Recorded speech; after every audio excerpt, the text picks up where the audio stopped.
এই বৃষ্টির মাঝেও কোয়েল পাখি রান্না করার জন্য বাজার থেকে কোয়েল পাখি কিনে এনেছিল। হ্যালো এভরিওয়ান, আসসালামু আলাইকুম। সবাই কেমন আছেন? আশা করছি আল্লাহর অশেষ রহমতে আপনারা সবাই ভালো আছেন, আর আপনাদের দোয়াতে আমরা অনেক ভালো আছি। আরেকটি নতুন ভিডিও নিয়ে চলে এসেছি। আশা করছি ভিডিওটি আপনাদের কাছে ভালো লাগবে। আর যদি ভিডিওটি ভালো লাগে তাহলে অবশ্যই আমার চ্যানেলটি সাবস্ক্রাইব করবেন।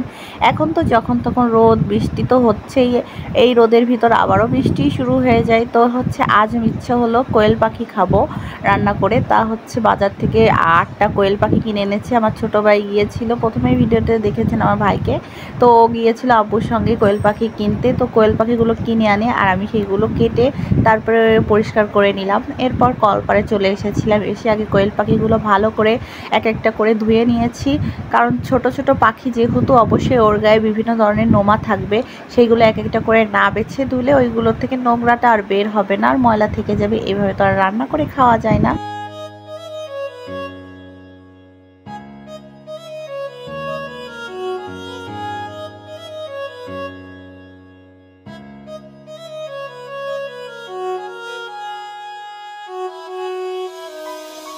পাখির মাংসগুলো ভালো করে ধুয়ে নিয়ে চলে এসেছি। এরপর যে চুলায় রান্না করব, ওই চুলাটা আগে ভালো করে পরিষ্কার করে তারপরে একটু ভালো করে লেপে নিয়েছি।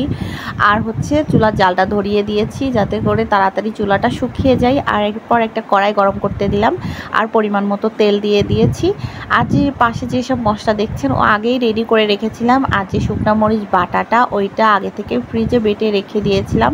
আমি সবসময় এরকম করে শুকনো মরিচটা ফ্রিজে বেটে রেখে দিই। অনেক সময় হাতে বাটতে গেলে খুব জ্বালা করে, হাতটা অনেক জ্বলে, এই জন্য গিয়ে ব্লেন্ডারে বেটে ফ্রিজে উঠিয়ে রাখি। তাহলে কি হয়, যখনই কোনো শুকনো জালে রান্না করব তখন বের করে সাথে সাথে রান্না করতে পারি। এরপর মশলাটা কষাতে দিয়ে দিলাম।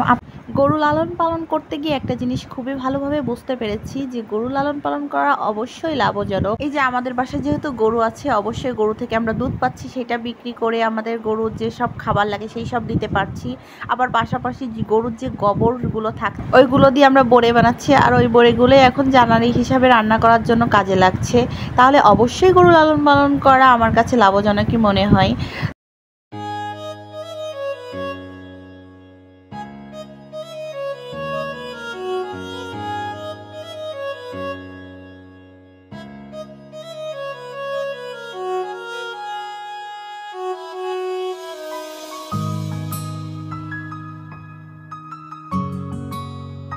কোয়েল পাখি একটু সেদ্ধ হতে সময় লাগে, তার জন্য মশলা দিয়ে আর কোয়েল পাখি দিয়ে একবারে ভালো করে কষিয়ে নিচ্ছি। আর অল্প অল্প করে 3-4 বার কষিয়ে নিয়েছি। তারপরে এর ভিতর ঝোলের পানি দিয়ে আবার সেদ্ধ করে নেব। এতে কি হবে, কোয়েল পাখিটা তাড়াতাড়ি সেদ্ধ হয়ে যাবে। আর যেহেতু ওটা সেদ্ধ হতে একটু সময় লাগে, সেই জন্য একটু সময় নিয়েই আর রান্না করলে কি হয়, খেতেও অনেক মজা লাগে। মাটির চুলায় রান্না করার মজাই আলাদা, আর তরি তরকারিতেও স্বাদ অনেক আসে। আমার তো কোয়েল পাখি রান্না শেষ, এরপর জিরা গরম মশলা দিয়ে দিয়েছিলাম, তারপরে নামিয়ে নিলাম। আজকের ভিডিওটি এই পর্যন্তই থাকছে। আশা করছি নেক্সট কোনো ভিডিওতে আপনাদের সঙ্গে আবার দেখা হবে। আল্লাহ হাফেজ, সবাই ভালো থাকবেন, সুস্থ থাকবেন।